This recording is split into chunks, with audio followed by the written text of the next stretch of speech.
Growing up, I had dreams and aspirations, but always felt like the kid that didn't fit in. For the most part, I wasn't a bad kid, but when I made the transition into adulthood, I turned to the streets for guidance. This led to getting locked up in juvenile hall, doing time in CYA, and eventually a 120-month sentence in federal prison. I had a lot of time to think and reflect during my federal sentence, so I share with you what I learned, hoping I can positively influence someone else's life with Prison Talk. Kirk 916, getting down with Fresh Out. I had a viewer email me and they asked what is something that I feel could be done to maybe shake up a younger person so that they will think twice about committing a crime and about the consequences of their action if they get caught. Like, what would be something that you think would somehow direct a child away from negative behavior, bad behavior, and to rationalize their actions more than what they're currently doing? And first and foremost, I think having a man in the child's life, a male that cares about that child, a male that the child can talk to and feel like there's a trust relationship there, there's a respect there, there's also a level of admiration. It makes a big difference because children, young people do things for attention. They do things because they want compliments. They want to be appreciated. And if a child feels that they're appreciated, that they're valued, a lot of times that in itself will outweigh the influence of negative outside influences like, friends or peers or whatever the case may be. A lot of times that will outweigh it, but it can only outweigh it if your child is around more positive than negative. Meaning that if your child is spending time with friends, family, or influences that aren't of a positive nature, even though you try to instill all the good values at home, that child will most likely go towards the negative, because the negative is, it's more rebellious, defiant, and even though the child knows they're doing wrong, it gives them almost a sense of independence, like they're doing something that they feel is based on their own conclusion. Not to say it's good, and I'm not saying it's going to happen every time, but this is sometimes why a child does things like that. They rebel, why they go and maybe start, committing crime, robbing, stealing, whatever the case may be, because they're trying to find their identity, and they're also trying to find their independence. Now, whooping a child can have little or no effect, but it could have a lot of effect depending on the household and the level of respect. And when I say a whooping, right, like back in the day, the threat of a whooping was enough to keep you from acting up. Nowadays, kids, they're literally um, threaten their parents. They'll threaten to unalive their parents, which is insane. So, and I've read numerous stories where kids have actually unalive their parents because they got their video game consoles taken. So the kids today, their rationale for their parents is beyond anything I can comprehend. And I think it's gotten away because those particular households, the parents have let the kids be able to talk back to them for so long and disrespect them. The kids they have no fear factor. A child not only has to love their parents, they have to fear their parents. They have to fear the consequences of their actions if their parents find out. They would rather deal with their parents than the police. Now, when you're, out there doing crime, you don't think about getting caught as a young person. I've been there. I got into a situation and I knew that when my mom came to see me that she was going to be disgusted. Now, I didn't plan on getting caught. And nobody who's out there hustling really plans on getting caught, but that's always an option. One thing I guess I didn't really comprehend was the mentality of other young people if I was to get locked up, like what type of um, mentality I would have to deal with. And then on top of it is the people who run the facilities or institutions that I would be restrained at, like what would that be like? I never even fathomed that. It's just you're out there having fun, you think you're getting money, you're hustling, it seems exciting, but there's another side to that. And that's the side that I think um, if and you don't have to, constantly threaten a child with jail and all that. Some kids think, oh, they're tough, they go to jail and makes them somebody. But just if you have a child and you've been raising them the right way, some kids are just demons. I hate to say it because you let them get so far. You let them talk back to you when you were, when they were 3 and 4 and 5 and 6, and now they don't respect you. They slam doors. They don't clean their room. Those kids are pretty much done unless some man comes in there and really shakes up the household, a father figure. But for the kids who haven't chance, you know, take them to one of those facilities and have them look at that and then maybe talk to them about like what life would be like if they messed up or what life is like for the people in there. That might leave a life lasting impression to where they'll think like, wow, I don't want to be one of those people in there, you know, sharing showers, having to go to the bathroom in front of other people, no privacy, having maybe to fight for my life, having somebody tell me what to do, when to eat, these things, it doesn't seem real to a young person until they actually see it in their face. And I'm not saying every child has to see that, but if a child is kind of like straddling that line, that fence, then having seen that, it might be the thing that says, you know what, I'm good. And you got to give them an opportunity to make the choice.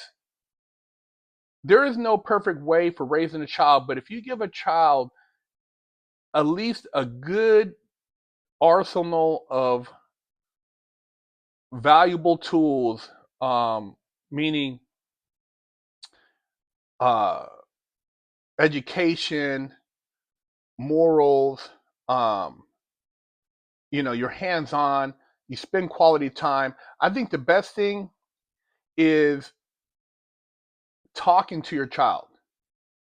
If you're not talking to your child on a regular, understanding what's going through their head, getting away from social media, you should have, I would say, at least 4 days a week of on the 2 days of total blackout social media if you have a child, where you guys just spend time doing things together, whether it's gardening, maybe doing a road trip, cooking together, doing stuff that is interaction. You need at least 2 days of where you black out all social media, and then you should have 4 days of where it's at least partially blacked out social media, because allowing your child to live on social media, it creates a disillusioned utopia, and the kids fall into that, man, and they get lost in that. They look at these guys who they think represent the epitome of what it means to be a male, or they're looking at maybe these women as a young guy trying to figure out how they can um, impress these women, and they're basing their behavior on what they think is acceptable. There's all these little things. So by limiting the social media, which they can find it if they want, but the more you communicate, the more you talk. Sometimes talking to a point where you feel like you've exhausted each other, and that needs to be a core factor. I know there were times like when I used to talk and ask questions, and it's a way of expressing yourself. And if you don't do it with your child on the street when they're young, the government's going to do it for you, and they're going to do it in a way that the child may never be the same again. I've talked to guys in prison, man. I've seen guys in there, man, and they're starving for conversation. They have to put on this mask to be a tough guy when really they're hurting inside. They're a little boy who was dealing with childhood trauma, and now they're in prison for having committed a crime, which the crime could have been avoided had they rationalized a little better, or maybe had that conversation with their parents. But now they're having a conversation with somebody else they're locked up with, who usually doesn't have any compassion, who most likely doesn't really care. And at the end of the day, you can't really share too much in prison because you don't want to show a lot of vulnerability. That's a weakness. So, reaching your child at an age where you can put them in the right direction, whether, and it doesn't necessarily have to be in sports or something of that nature. Like I said, an activity. Exhaust your kids with activity, but talk to them. Talk to your young kids, man. That's the only way you're going to save the kids, man. You got to talk to them. And I'm not saying all kids are going to be saved. There's going to be a lot of them out there who are just done. I hate to see it. I mean, when I see some of these videos, kids out at night with these guns and the accessibility to like a lot of these firearms nowadays, these kids are they're on a path of destruction. But there are kids who have so much potential, so much they bring to the table that they can be saved, and it's worth saving. If you have a nephew, a niece, a little cousin, it's worth spending the time talking to them to help them understand the ways of the world so they don't get caught up in it. It's a shitty feeling when you're sitting in jail and you're trying to figure out shit, or things are going through your mind, and you have no one to talk to. And you have to be careful who you do talk to, because you don't want that to get out and somebody think that they can take advantage of you. So, yeah, like I said, showing a kid, the inside of a prison, or, the outside, or telling stories could have an impact. A lot of times it'll have more of an impact from a family friend than the actual parent. I know, hearing it from like an OG, or somebody that's reputable, or somebody that the kids look up to, they'll be like, wow. And then when they go back to their parent, because it came from somebody that they're not as close to, and they don't live in their household, they'll think differently about what they just heard. So when the parent, mentions it, it hits different. But outside of, like, like I said, that's just a visual. But I think like the male part is the biggest. I mean, that was, I think, my fault, having a male that really just, you got to have a male that puts his foot down. The male has to be able to put his foot down, and he has to be able to not put it down and just be abusive, but put it down in a way where you penetrate that outer layer of male discovery. Because kids, young men between the ages of, like, I would say as early as 11, start trying to flex. And that flexing continues all the way up to like 16, 17, 18. Usually about 18, they flex, and then, depending on what happened between that time, they get more controllable. But it's just like in any, in any animal kingdom, you become into your own when you feel like your nuts drop and you want to start being territorial, being dominant. And if it's a female, the young man's going to run all over. But another male has a way of kind of putting that testosterone in its place. And I'm gonna be honest, man. Sometimes it might take, hey, have a pair of boxing gloves around the house, and put the little mouth a head unit on, and go out there and duke it out if you think you're tough enough. You can't raise these weak ass men and expect these guys to be able to have coping mechanisms. A lot of these young dudes, man, they're so emotional and they're so quick to react that they wake up the next day and they done kill somebody and they act like it's no big deal. They wake up like, wow, it's oh well, and then they go sit in jail for 30 years, 20 years. If you want to prevent that, listen to what I'm saying. You're gonna have to start putting a smash down with a strong male. And if the kid doesn't want to, they don't want to roll, then hey, man, they gotta make choices, and it might not be that it might hurt some of the choices you have to make, but that's the hard lesson. Some people are gonna learn a hard lesson, man. I had to learn a hard one. Some of these guys are gonna have to learn one, and maybe even harder. And that's just the reality of it. So you can't fault yourself if you're a parent who's involved, but the talking, the communicating makes a difference. You got to communicate, you got to share, you got to talk. That's the only way you're going to be able to understand a child. And a lot of times kids are so scared to ask questions, and so they hold everything in, and then they go ask their friends, and their friends is no wiser than they are. And so you got the unwise advising the unwise. And that's a recipe for disaster. But talk to your kids, communicate. The key ages, like I said, as early as 11, 10. I mean, hopefully you taught them the basic mannerisms coming up. But when they start getting rambunctious around that 10, 11, 12 age, because they're their testosterone's increasing. I know it's a little late. It might even be a little later now because of all the plastics and bullshit in the food. They lowered the testosterone rates, but that's usually when young men start bucking, and you got to like check that so that they know who's the boss. And I'm not saying a woman doesn't have an impact, but a man definitely has an impact, because when they get to jail, you know what they're going to do? There's going to be some grandpa in there, and they're going to look up to him. He's going to teach them all this prison shit. Yeah, youngster, come here, son, you're going to have to do this, or hey, go do this over here, go do that. So why would you want them to go to prison and have some OG, some dude who's been his whole life in and out of prison, teaching your son what his father should have taught him? Really, it should be his father. If he's not around, hopefully there's another male, but hopefully the OG doesn't have to teach your child what the father should have taught him.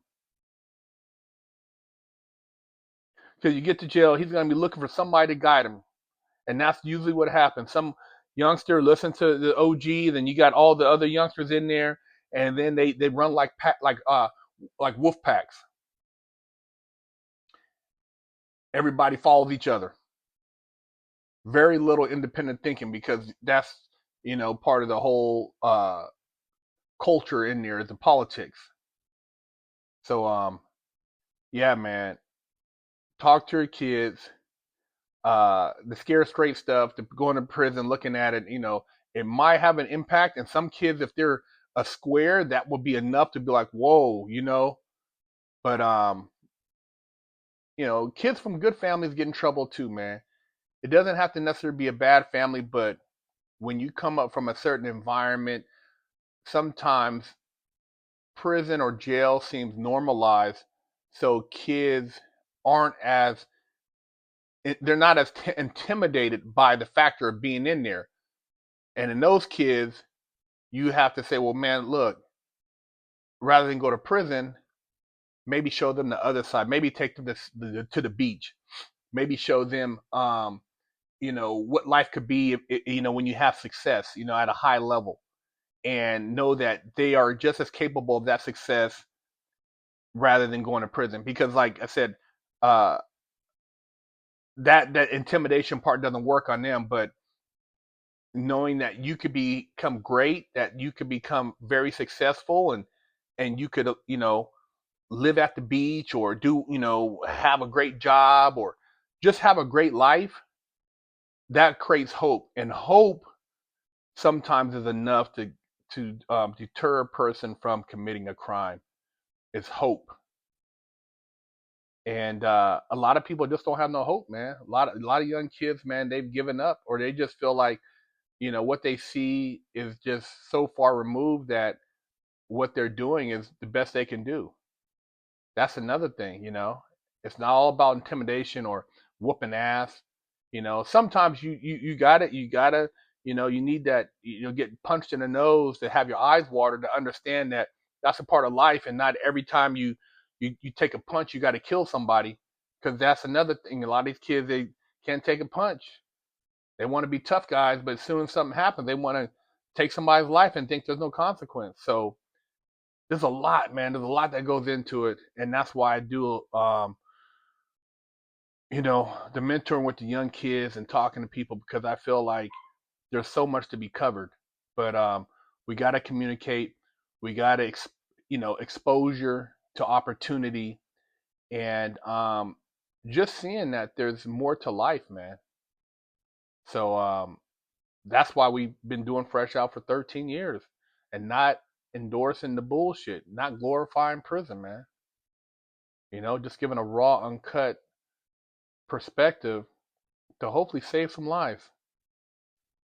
I already know I can't save everybody. Some people are gonna go to prison no matter what. That's just they are already on a program. They're gonna join whatever gang and do whatever they do, and that's that. But there are some out there that I feel can be saved, and it's worth saving. You know. So, Big Kirk 916.